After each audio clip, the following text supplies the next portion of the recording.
Pawlenty Campaign's mailer shows the candidate alongside 8 uniformed Minneapolis police officers, including Union head Bob Kroll. The mailer is all about immigration enforcement.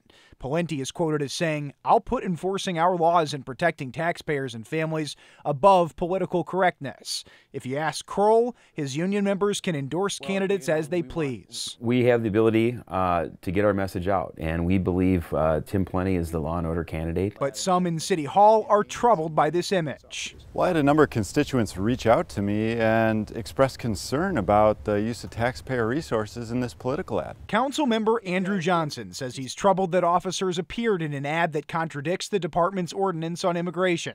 Mayor Jacob Fry agrees, saying our policy preventing MPD officers from asking about immigration status is not an advisory guideline that can be selectively ignored. It is a city law that cannot be reversed by Bob Kroll or any political candidate. Whoever's governor, that ordinance is still going to be in place, and we expect all of our officers to follow it. There's a sentence on the back of the mailer pointing out that Pawlenty is endorsed by the Police Federation, but department policy requires the ad shall state that it is not an endorsement by the MPD, which does not appear to be the case here.